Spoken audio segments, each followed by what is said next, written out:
Assalamualaikum warahmatullahi wabarakatuh. Saya Belinda Verita Wiasi akan mempresentasikan poin-poin PPT tentang biologi konservasi. Yang pertama yaitu persyaratan untuk program yang sukses. Program-program untuk membentuk populasi baru merupakan hal sulit yang memerlukan biaya besar karena diperlukan komitmen penuh untuk jangka waktu yang panjang. Keputusan untuk memulai program reintroduksi seringkali menggugah emosi masyarakat luas. Kenapa menggugah emosi masyarakat luas? Yaitu karena waktunya itu lama, kemudian biayanya itu besar. Jadi masyarakat tuh kayak geram dengan program-program ini. Gabungan antara reintroduksi dan program penangkaran merupakan harapan terbaik untuk melestarikan spesies, baik yang hampir punah di dalam maupun yang sedang mengalami penurunan drastis. Tantangan program reintroduksi yaitu peran masyarakat. Peran masyarakat menjadi suatu tantangan bagi program reintroduksi karena masyarakat umumnya itu tidak ingin ataupun tidak mau berperan dalam program tersebut. Padahal peran masyarakat sangat dibutuhkan dalam kegiatan konservasi karena masyarakat mempunyai peran penting terhadap keberhasilan penyelamatan suatu spesies. Program reintroduksi, augmentasi, dan introduksi akan berhasil apabila dipelajari dan dipertimbangkan organisasi sosial serta perilaku dari hewan yang dilepaskan. Jadi sebelum program-program tersebut dilaksanakan, sebaiknya dipelajari terlebih dahulu ataupun dipertimbangkan sifat ataupun perilaku sosial dari hewan-hewan yang akan dimasukkan ataupun diikutkan dalam program tersebut. Interaksi sosial merupakan perilaku tersulit yang dapat diajarkan manusia kepada mamalia maupun burung dalam penangkaran. Beberapa upaya untuk membuat mamalia dalam penangkaran berperilaku sosial kembali memang telah berhasil. Salah satunya, manusia harus menunjukkan perawakan dan perilaku individu yang hidup di alam. Jadi pada saat sebelum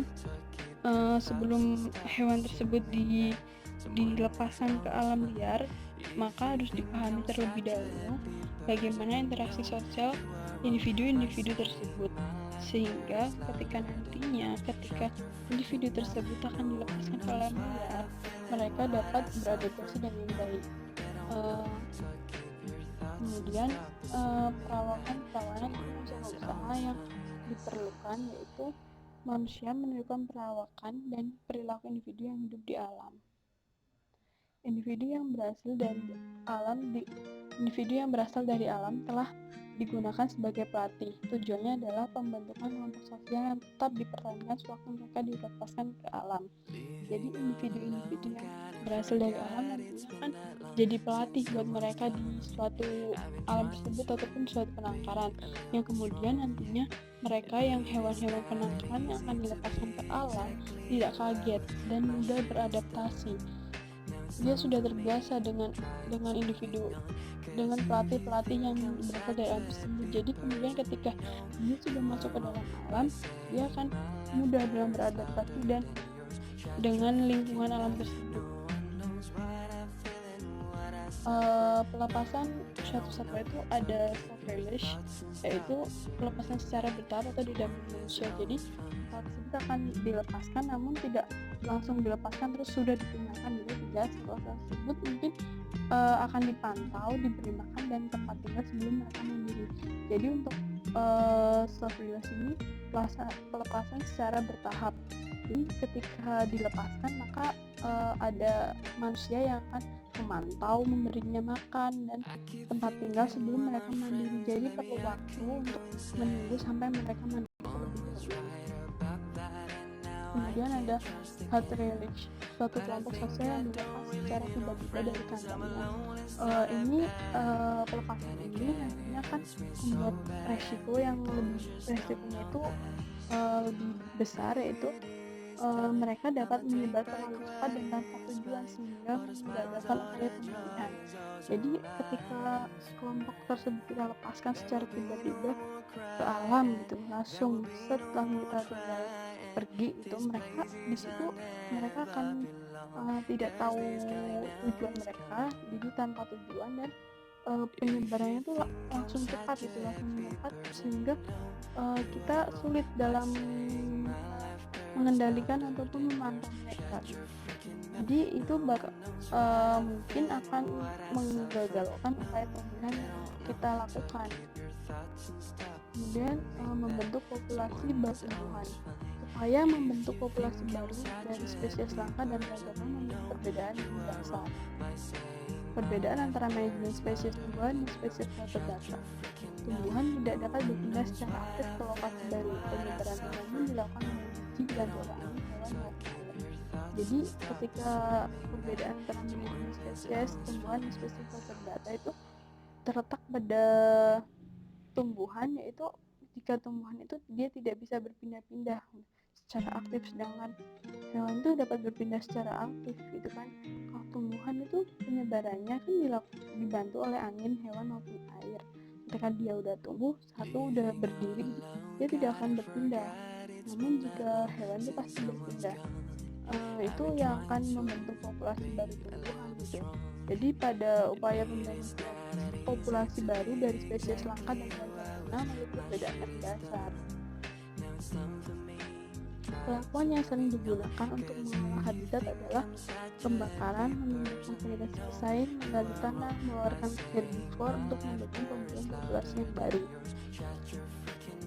Status berbagai populasi yang baru dibentuk. Pembentukan populasi baru menimbulkan masalah karena merupakan persinggungan berbagai kepentingan serta seperti penelitian ilmiah, upaya konservasi, peraturan pemerintah, dan etika. Jadi ketika kita membuat populasi baru itu akan mengganggu penelitian ilmiah. Ketika suatu peneliti itu meneliti suatu tempat, nah penelitian mereka itu belum selesai, namun di tempat tersebut sudah dibentuk populasi baru, nah itu akan membuat penelitian mereka itu rancu dan nantinya tidak sesuai dengan apa yang mereka inginkan gitu. Supaya konservasi, peraturan pemerintah, dan etika. Peraturan pemerintah, ketika ada populasi baru maka pemerintah harus membuat peraturan yang baru lagi sesuai dengan apa yang ada gitu, sesuai dengan kenyataannya. Untuk menjembatani perbedaan persepsi yang mungkin terjadi mengenai pembentukan populasi baru, dapat dibuatkan status perlindungan yang beda-beda bagi tiap-tiap populasi tersebut. Pembuatan peraturan ilmuwan perlu menyikapi bahwa program reintroduksi terhadap populasi baru tidak akan mengurangi nilai perlindungan terhadap populasi awal spesies rancangan tersebut.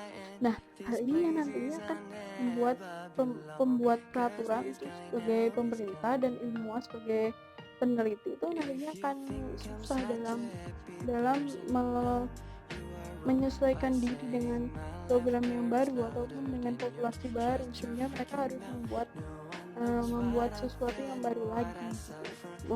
Itu akan memakan waktu yang panjang lagi menurut mereka. Kemudian ada strategi konservasi. Strategi konservasi ini yaitu ex situ. Strategi ini adalah upaya pelestarian yang dilakukan di luar daerah alaminya atau di luar habitatnya, jadi bukan di hutan. Jadi strategi konservasi ini yaitu perlindungan yang dilakukan atau pelestarian itu di daerah luar alaminya, di luar habitatnya. Tujuan pelestarian ex situ yaitu jangka panjang. Pelestarian ex situ untuk membentuk populasi di alam, begitu jumlah individu spesies tersebut mencukupi dan habitat yang sudah tersedia. Jadi ketika populasi tersebut kita lestarikan dengan konservasi ex situ di luar atau di penangkaran, nantinya ketika di alam, di habitatnya itu populasinya sudah menipis ataupun terancam punah, maka hewan-hewan yang ada di luar ataupun populasi yang ada di luar habitat tersebut nantinya akan dilepaskan di alam.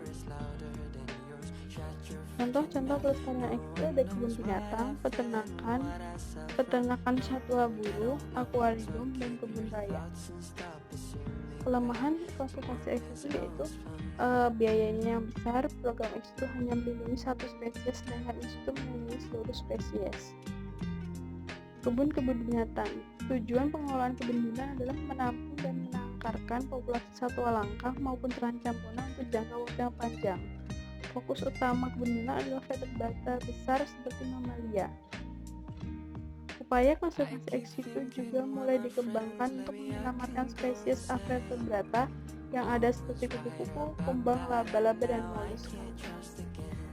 Mungkin sekian dari saya, lebih dan kurangnya saya mohon maaf.